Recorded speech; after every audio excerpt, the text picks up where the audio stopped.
Nama Om Vishnupadaya Krishna Prasthaya Bhutale Srimate Bhaktivedanta Swami Nityanamine Namaste Saraswati Devi Gauravani Pracharine Nirvishesha Shunyavadi Paschatya Deshatarine Jai Shri Krishna Chaitanya Prabhu Nityananda Shri Advaita Gadadhara Shivasadi Gaura Bhaktavinda Hare Krishna Krishna Krishna Hare Hare Hare Rama Rama Rama Hare Hare. Welcome all of you. So we are continuing our happiness and pleasure series, and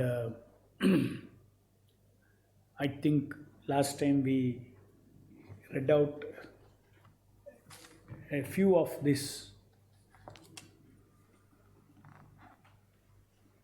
absolute truths about our existence, Krishna's existence, our relationship with Krishna, our eternity, Krishna's eternity, and current in this body, again relationship with Krishna. Krishna is seated in our heart and he is always our true friend. He is our maintainer, he is our protector. So all these things are matters of existential pleasure for a devotee. So existential pleasures are called happiness. So this is Krishna consciousness happiness. These truths, if you have faith in them, they are Krishna conscious happiness.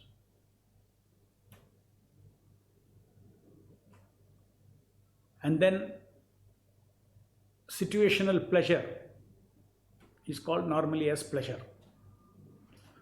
That means, you start a pleasurable activity and then an activity ends. During that time you have pleasure. That is pleasurable, that is pleasure. So pleasure comes out of activities, happiness comes out of existential truths. And the existential truths, as far as material world is concerned, as far as material consciousness of all the people in the world are concerned, even though they are expecting happiness, because soul's nature is to expect eternal happiness, it is all false, fake happiness. Because what do the karmis, people who do not believe in Krishna or Krishna's instruction, they are called karmis. And those who do not, such people, this world is filled with such people. And they are always seeking happiness. What is the happiness they are seeking? Health, wealth, power, loving relationships, lot of sense objects. Possession of lot of sense objects. Ability to create different pleasures for their bodies, for their senses, sensations, for their mind, love pleasure, for their intellect, intellectual pleasures, for their social ego, power pleasure, name, position, all these things. So just see, these are all the pleasures. But to give pleasure, they have stock of something. If I have wealth, I can convert that into money power. Wealth is happiness. When I use that money for buying a nice, beautiful car, I feel it's a pleasure of buying a car. You have loving, family, and your wife cooks nice, lovingly cooks food for you. Go and take, that is pleasure. I have the pleasure of having a good cook in my wife. I have that pleasure, he will say. But I have the happiness of having a good wife. I have happiness of having wealth. I have happiness of having health. I have happiness of having power, money. Money power also. Of course, wealth is money power. Influence. Other power is influence, etc. So the whole world is up to that.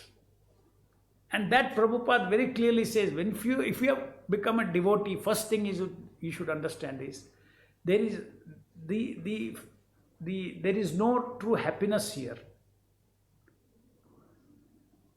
What happiness is there is I am believing it is happiness, fake happiness. It doesn't satisfy my heart. My heart seeks eternal happiness. Nobody wants to die. Nobody wants good things to end. Everybody wants it to be always, don't want to grow old. Health should be there always.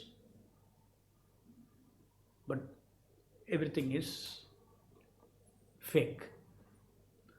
This conviction is required. Devotees have this conviction. That is why they come to Krishna consciousness. But having come to Krishna consciousness, why is it that we don't have the spiritual happiness? The materialists are seeking material happiness. We should seek spiritual happiness. And the seeking that spiritual happiness is spiritual happiness and spiritual pleasure. Spiritual pleasure is various varieties of devotional service that we do, our activities.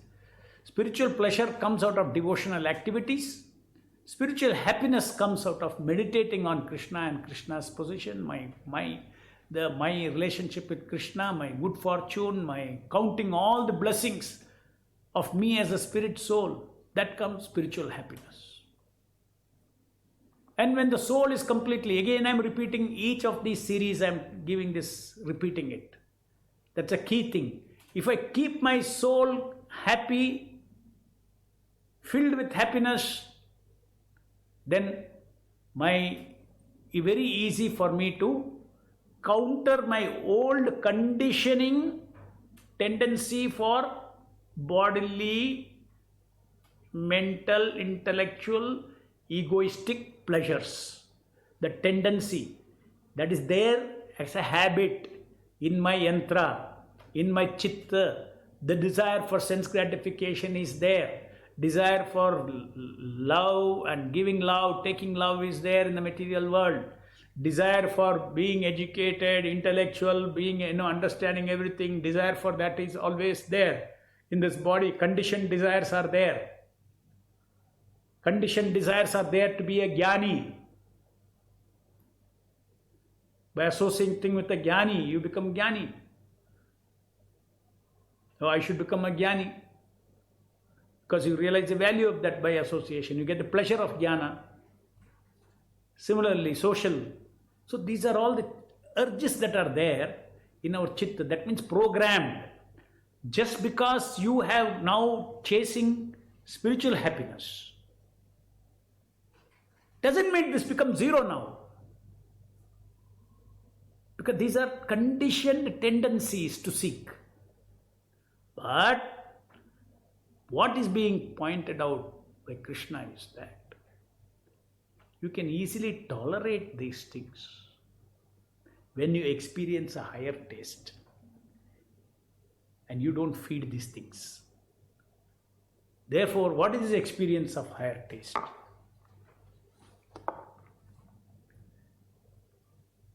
All of us should very carefully scrutinize. If you want to understand the business of pleasure and happiness from Krishna's point of view, you have to read these verses from verse 54, because that is what Arjuna asks. What are the symptoms of one whose consciousness is thus merged in transcendence? How does he speak? What is his language? How does he sit? How does he work?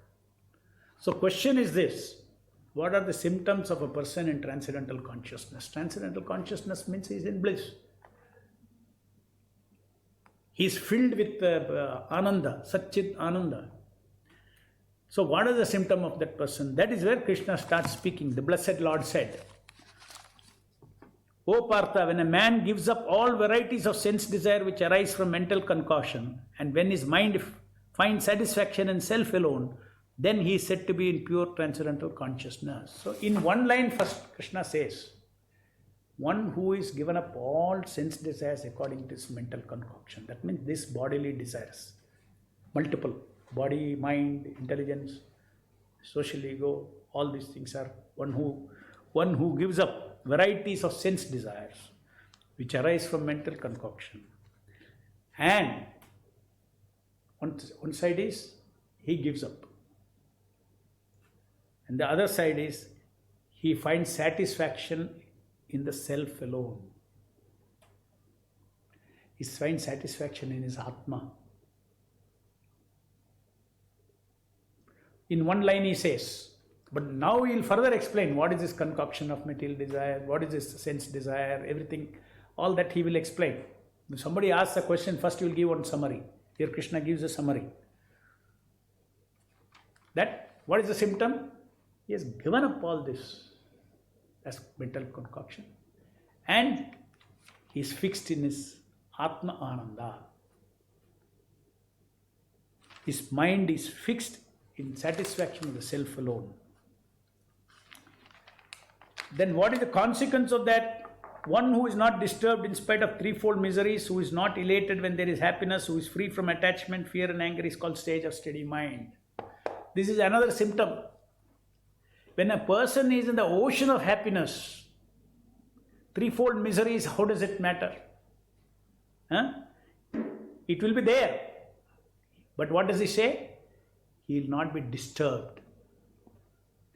See, this cause of disturbance, vanishing is different subject matter, and we being disturbed is another subject matter. So that we have to understand. You get the ability not to be disturbed by the threefold miseries. Threefold miseries may be there. Because those body is governed by laws of karma. Okay. Still, not only the reason why he is not disturbed. He is not disturbed for another reason also. In the purport, the very same purport, Prabhupada says, such a fully Krishna conscious person is not at all disturbed by the onslaughts of threefold miseries. Why? For he accepts all miseries as the mercy of the Lord, thinking himself only worthy of more trouble due to past misdeeds. And he sees that his miseries, by the grace of the Lord, are minimized to the lowest. These two thoughts, that Paramatma Lord is seated in my heart, and my miseries are my well-deserved miseries. Material world, action means reaction. If I have done nonsense, I have to suffer. If I have given suffering to others, I will have to suffer. If I have disobeyed Krishna's instruction, I have to suffer.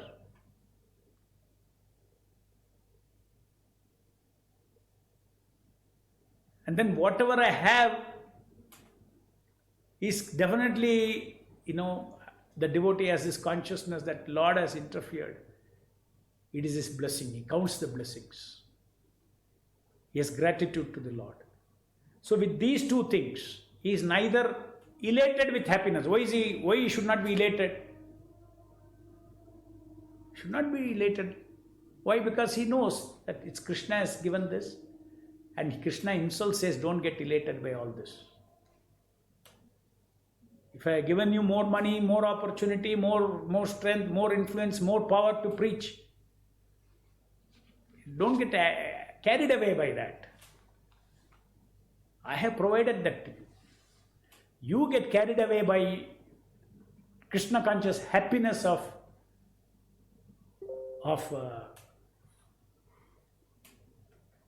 being my eternal servant. You take pleasure in activities to please me.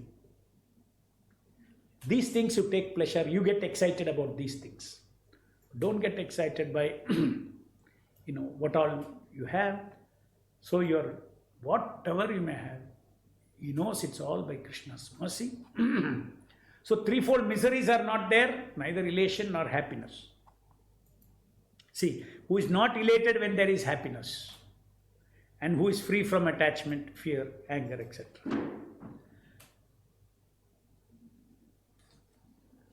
And he is firmly fixed in perfect knowledge. What is perfect knowledge? Means knowledge of the self with the super self, the perfect knowledge. Such Krishna consciousness in Krishna situates one in perfect transcendental position. Now then next Krishna says, another symptom of, first he is telling what are the symptoms of this person. One who is able to withdraw the senses from the sense objects as tortoise withdraws his limbs from the shell is to be understood as truly situated in knowledge. Each of those verses we should understand, very, very important. They are all key understandings. Tell me why a yogi should withdraw. If he is all self-controlled, why he should withdraw the senses? Oh no, I have conquered all the pleasures, all the things in this material world. So why you should withdraw the senses? No. Please understand, very important understanding in Krishna consciousness. The material world, sense and sense gratification, the pleasure, and it is illusory pleasure, but as an experience, it is an experience.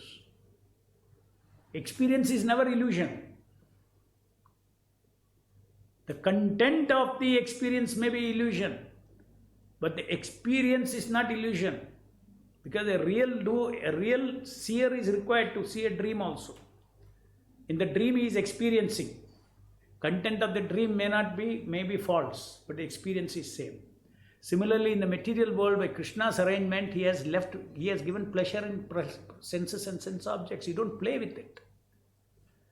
So you have to respect Krishna's thing, and that's what then next Krishna says, that embodied soul may be restricted from sense enjoyment, but the taste for sense object remains. Because otherwise you will wonder, why is this yogi so much scared or what?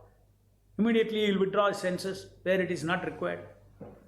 If he is fully self-realized, he is in transcendental consciousness, he should throw his senses anywhere and should be unaffected. No, he doesn't challenge Krishna's laws. He doesn't challenge Krishna's Maya. Because Krishna has created that. So therefore, plus he knows that he has a body, he is conditioned, ceasing such engagement by experiencing a higher taste. So he accepts first of all, there are lower tastes. Not that lower tastes are illusion, therefore I go to higher taste. As far as experience is concerned, it is all same. One may be counterfeit in terms of a fake. In terms of truth, it may be fake. In terms of Sat, it may be fake. But in terms of Ananda, it is duplicating. Exactly. So therefore, we have to accept this fact and not play with this senses and the sense objects. And we withdraw the senses when we don't need for service of the Lord. When it is required for the service of the Lord, you will not get affected by that, because there is a pleasure of that activity in pleasing Krishna. There is soul pleasure. So when there is soul pleasure, I'll take my senses out and do activities.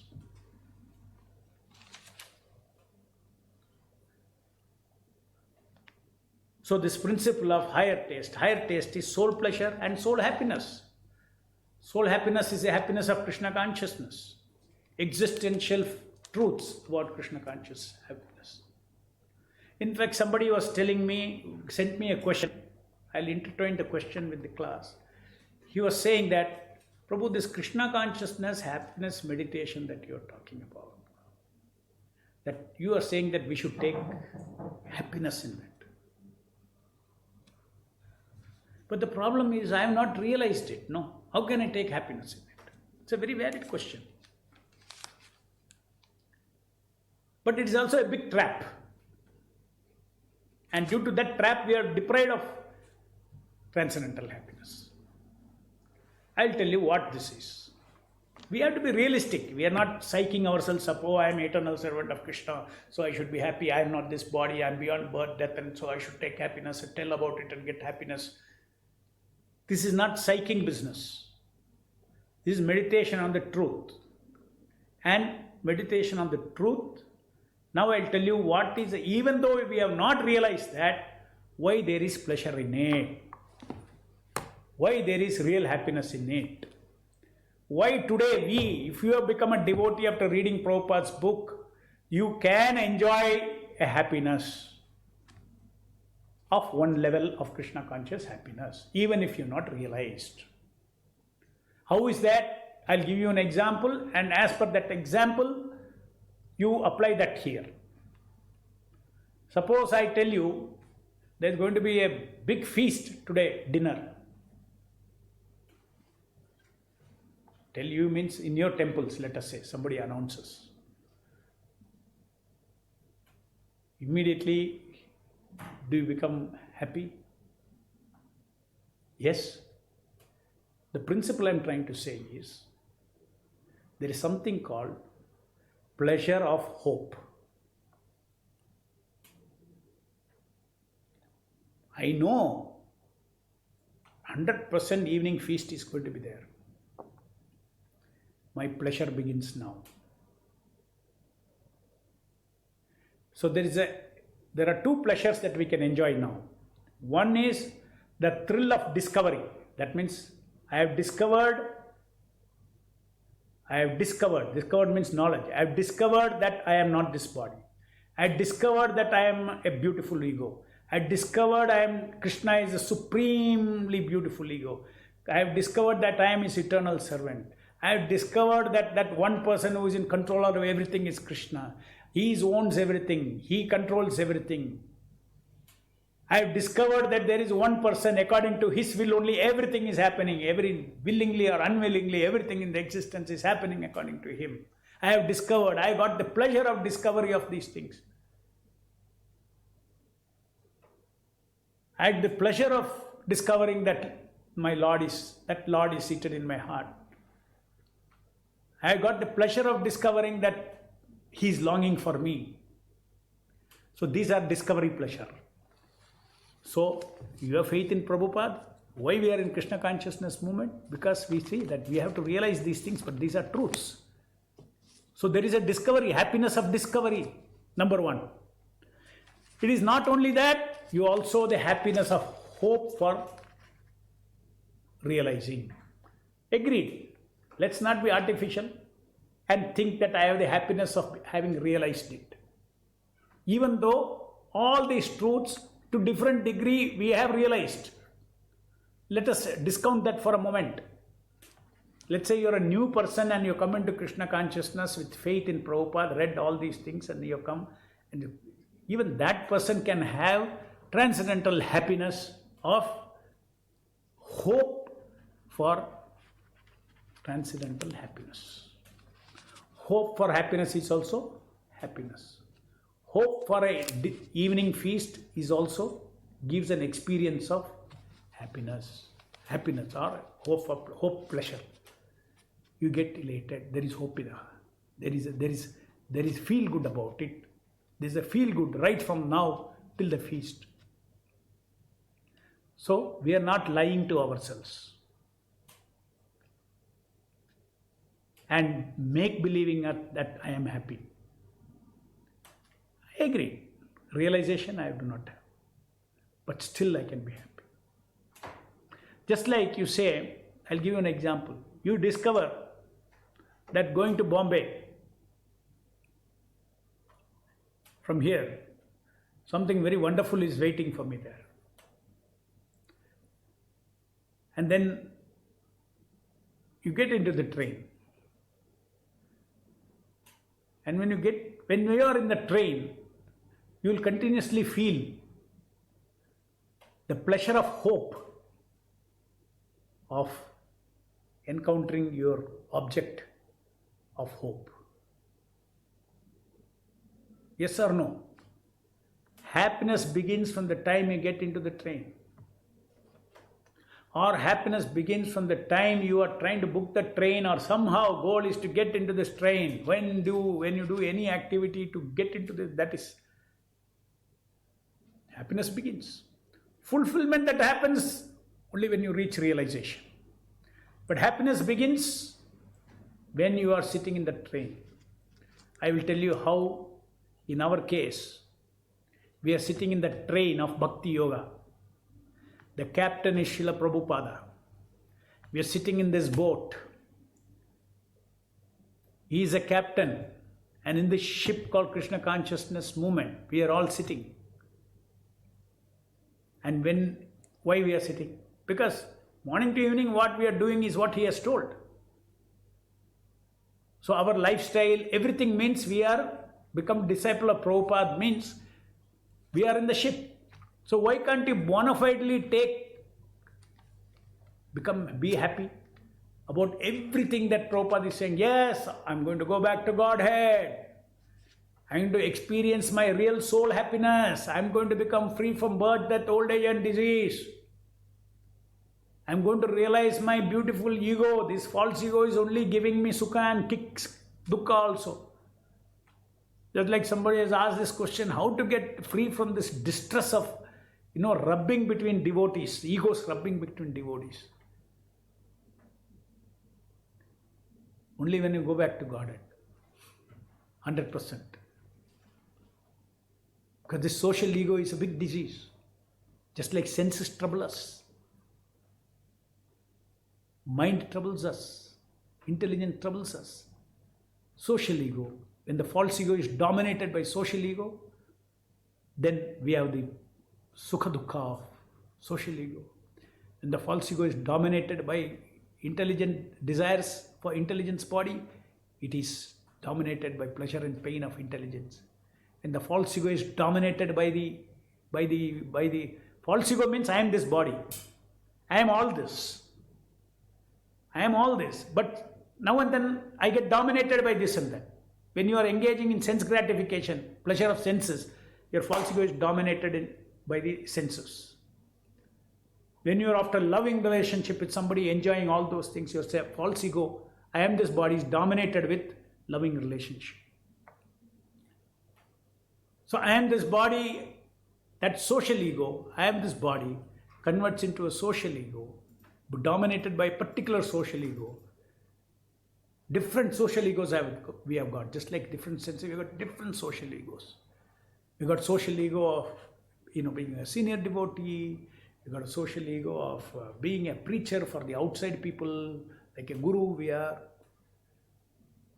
social egos as different roles that we play in Krishna Consciousness Movement. I'm a temple president, I'm a GBC. Because these are all social egos. But the social egos have to be pure, have to be purified, exclusively for the pleasure of the Lord, not for I am this body pleasure. So social egos can be transcended, can be transcendental, role plays in service of the Lord.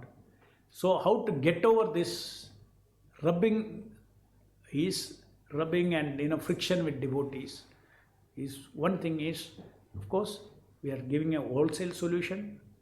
Fill yourself with transcendental happiness. Fill yourself with transcendental, learn how to fill yourself with transcendental happiness. And then you will not be hungry for your social ego or gratification here, name, fame, power, all these things.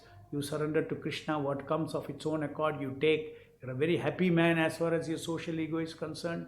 Means, as far as social ego, suppose social ego has to demolish you. So your social ego has to get demolished. You'll say it is Krishna's mercy because there are threefold miseries. One day you are president, tomorrow you are not president. One day you are temple commander, tomorrow you are not temple commander. One day I am considered a big preacher by everybody. Next day, some fall down happens and, gone. Your social ego is gone. So what does Krishna says? We should tolerate those miseries. How can you tolerate? You cannot tolerate all those. Just like Krishna says, for a person who's got honor, dishonor is worse than death. But for a devotee, it's not like that, because that's what Krishna is telling. Look at this transcendental consciousness, Krishna consciousness. So that is the right way. That's a way which we eventually can solve all this sukha dukkha. But when we are there are certain practical hints how we can, live with the devotees we have to learn tolerance, we have to learn humility. All these are living with the devotees. One should think it's a great opportunity to practice these virtues of humility, tolerance, compassion, forgiveness. These things I can practice among the devotees. Without reason, somebody hurts me, you should learn how to tolerate it also. So anyway, that is a separate subject matter. So this truth we have to, this truth in 59, where 58 is withdrawing the senses like a tortoise, 59 is about the principle that you cannot stop the taste for senses and sense objects, but you have to experience a higher taste. By higher taste, you can give up lower taste. And what is that higher taste? 2 verses before he has given a summary. Fixed in mind, fixed in the self. That is higher taste. And then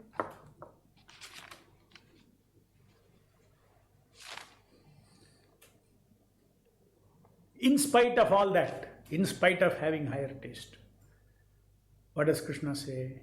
See, just everything, so realistic, Krishna gives everything. We're not talking about a utopian situation.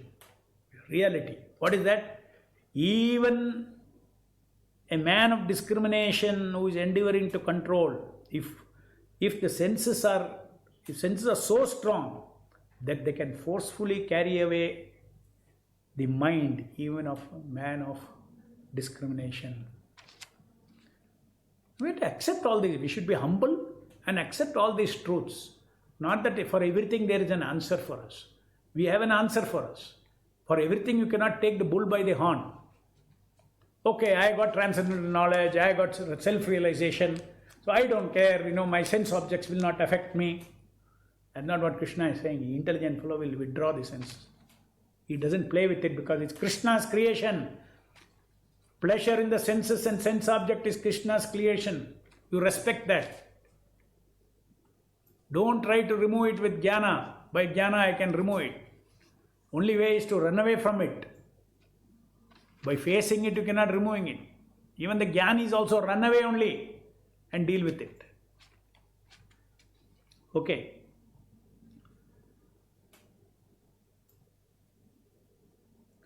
So how do we do it? By positive engagement of our senses. Ensure that always our senses are engaged in service of the Lord. That means sense activities. That is, we should learn to take pleasure in devotional service, in devotional activities. Just like we take pleasure in existential happiness, or you feel delighted in feel good, you feel delighted in meditating on the Krishna conscious happiness and the hope that you will realize that. In the same way, we should take delight in activities for the Lord. So, our soul is rich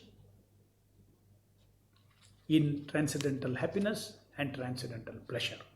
Soul happiness and soul pleasure. And that is the only solution, according to Prabhupada in the purport also. We have to fully engage all our senses, otherwise even one senses and sense object, it will go away. Don't play with Krishna. Daivi Eshaguname Mama Maya Dhuratteja. And then again, now Krishna again repeats, next verse he says, one who restrains his senses.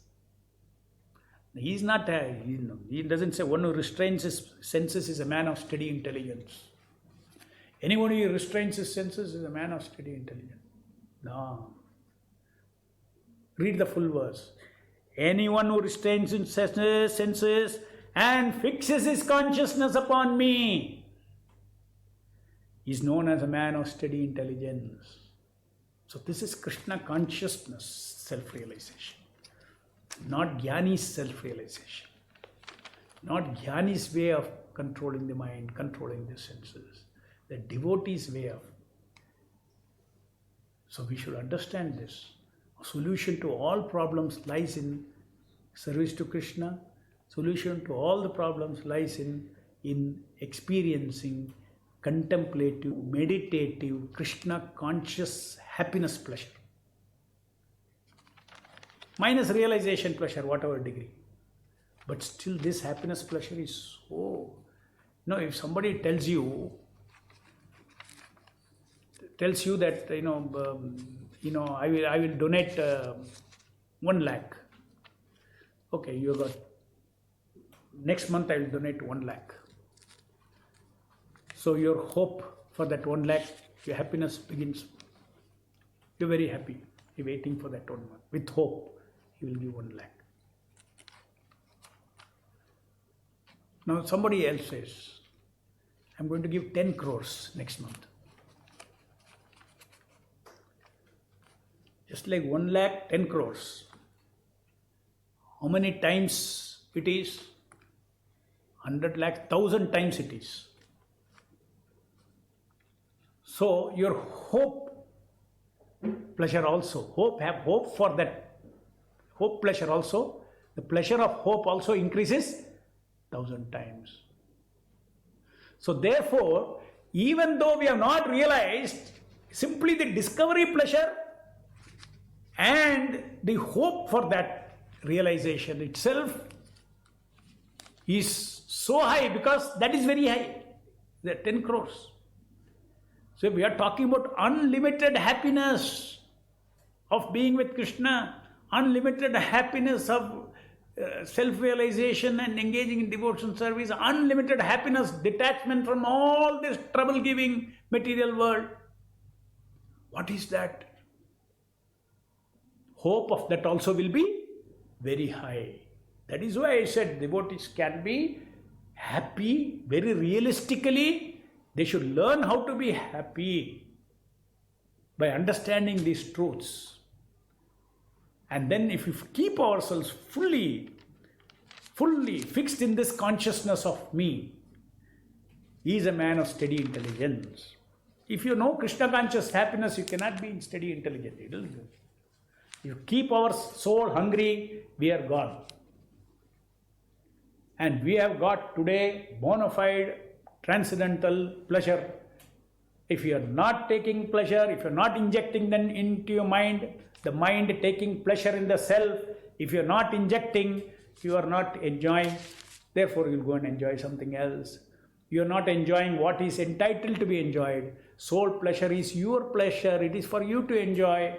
Body pleasure is not your pleasure, it is a pleasure sensation, it's an identified pleasure, it's not my real pleasure, but soul pleasure is my real pleasure.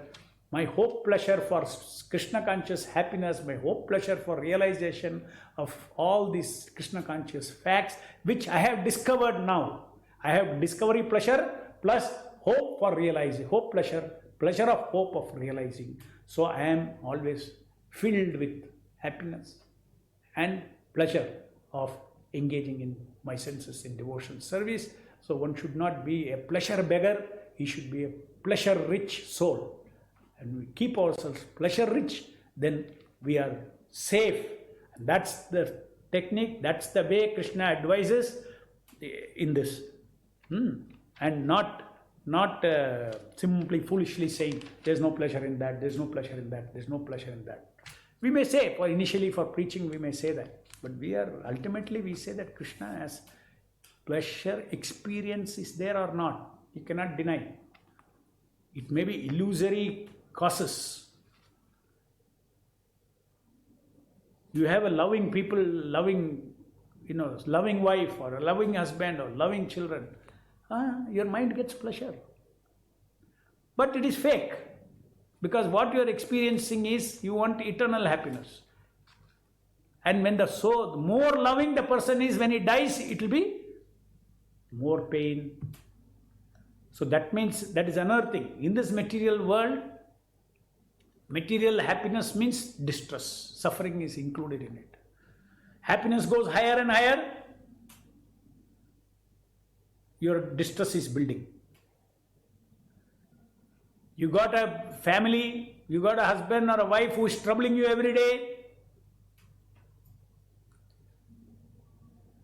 When he dies, not so much of dukkha. But he was so loving or she was so loving and everything, the height of it, as high the sukha was, that high you will have to pay in terms of dukkha. That temporariness brings the dukkha. Kala brings dukkha on everything. So that way it is fake. But experience-wise, when you are there, very loving. So now we are saying that no, Krishna is saying, or Krishna consciousness says, take eternal happiness that is never going to change. Unconditionalities, not situational. Because Krishna never leaves the devotee. Name bhakta pranashyati.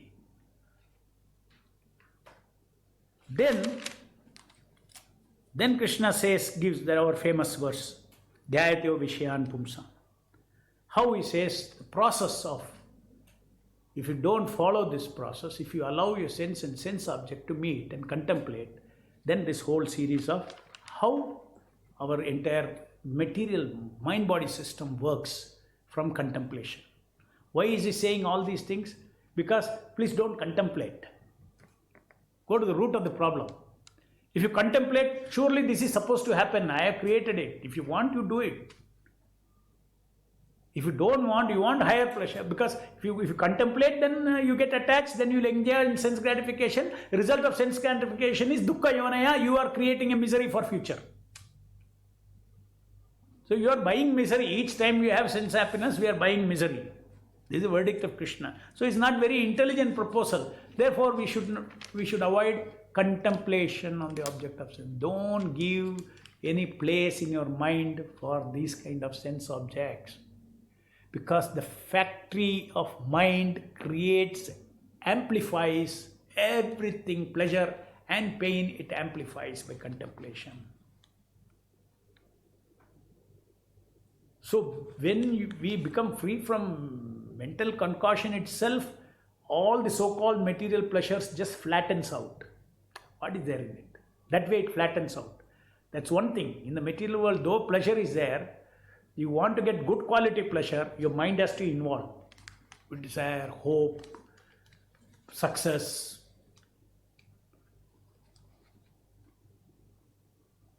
All that cycles you go through.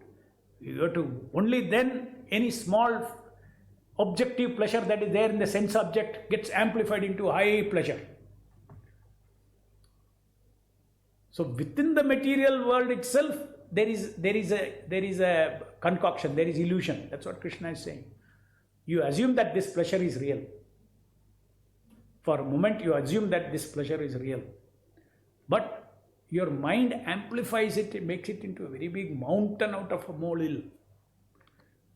So that is why a devotee free from mental concoction means that the first level of sense control is, first he believes that the degree of enjoyment and pleasure that I am getting in the sense and sense object is simply, it is because I have contributed it from my own mental concoction. Just like in sex desire, camel example. I will talk about it next, in the next series. So,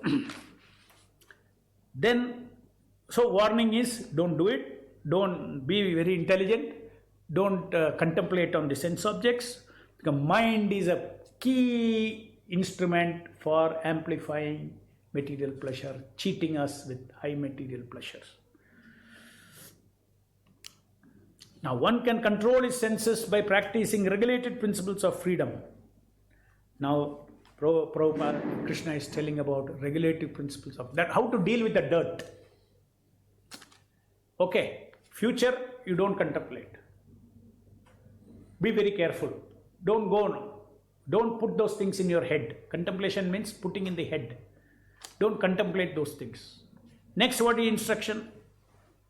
He says, you have to hold the dirt. How do you do? Regulative principles of freedom. This entire Vedic process, what you should do, what you should know, how much you should do, how much you should eat, how much you should sleep, how much what is bona fide, what is sex, what is bona fide sex, what is illicit sex.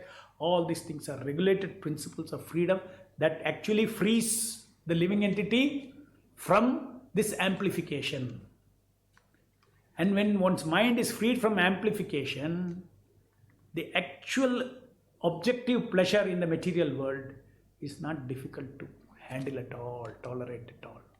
What is difficult to tolerate is if you have chadawed it so much in your head, then, because it's all mixed with, just like camel's blood, you have mixed it with your pleasure chemicals of hope, desire, anticipation, success, and that becomes a cycle, and then you want always that. Just like, unless you take alcohol every day, you are addicted, my brain will not keep quiet. Similarly, brain will not keep, it will harass us. I want hope, excitement, success.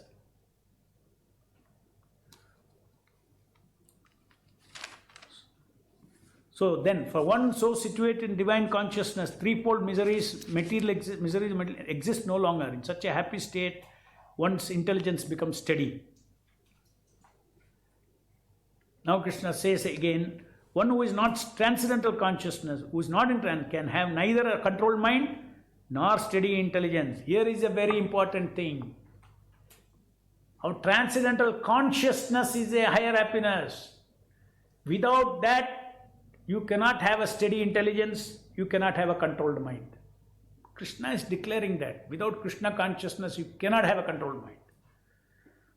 And without that, there is no possibility of happiness and peace. Therefore, we have to be if you have become Krishna conscious, we have become followers of Krishna, if you accepted Krishna as a spiritual master, as like Prabhupada yesterday in lecture was saying, yes, we have accepted Krishna as a spiritual master. Like Arjuna said, Shishyasteham, I am now your disciple. Similarly, we have accepted Krishna as our spiritual master. He is the Adi Guru. And once you have accepted him, every instruction in Bhagavad Gita, we should have full faith that if I don't follow that, it will result in sacrificing my soul happiness and soul pleasure.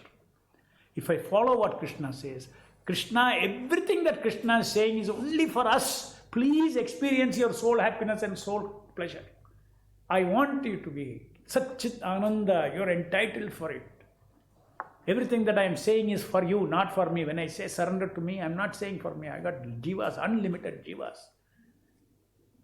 For you I am saying. For your good I am saying.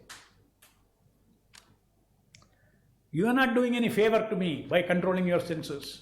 You are not doing any favor for me by being Krishna conscious that way. You are my eternal part and parcel, no doubt. I am happy that you are Krishna conscious. But I am happy for you. Not because there is some shunya in me, therefore I am unhappy. I am full. Surad. I am fully happy. But I want to be happy for you. And as a boat, then after all that, you see, after having transcendental consciousness, with a steady mind and a controlled mind and steady intelligence, what warning Krishna gives? As a boat on water is swept away by a strong wind. Now don't be proud. When one sense on which mind focuses is carried away, man's intelligence. So don't allow your false ego to be dominated. I am this body to be dominated by a particular sense. And it is going to carry away man's intelligence. So one whose senses are restrained from their objects is, again Krishna is saying, just like that tortoise, one whose senses are restrained from their object is man of steady intelligence. Person who is not disturbed by incessant flow of desires that enter like rivers into ocean. Beautiful analogy. When river flows into the ocean is not, what is little water? I gave example. 100 rupees, what is it? I got crores of rupees. Whether it is gone or not, whether it is success or failure, sukha or dukkha, I got so much. Which is ever being filled but is always still, alone can achieve peace, not the man who strives to satisfy such desires. A man who gives up all desires for sense gratification, who lives free from desires, he has given up the sense proprietorship and devoid of false ego. He attains peace. This is a way of spiritual and godly life after attaining which a man is not bewildered. This is a way of life, godly life. That means if we leave these principles of freedom and live, this is a train in which we are sitting. After attaining it, a man is not bewildered. He is always happy. He may not have realized, but he is always happy. that Prabhupada. I have full faith that if I follow everything that Prabhupada is saying, or if I try to follow and not jump off the train, even if I jump off the train, I should catch the next train. There are continuous trains running back to Godhead. But only what is happening, you have wasted your time. That's all. You wasted your time. Once you don't follow something Prabhupada said, that means you are jumping off the train. And because somehow Krishna's mercy is there, next train you will catch. Meantime, you have wasted that much time. Being so situated, even at the hour of death, one can enter into kingdom of God. So Krishna is not telling these things. You can, man will become not bewildered, all these things. Only after you become Krishna conscious, you attain back to God. No. In this world, being so situated at the hour of death, one can enter into the kingdom of God. So all these things, 100% we may not. But we should train ourselves how to be happy in Krishna consciousness. So we'll meet again tomorrow. Srila Prabhupada ki jai.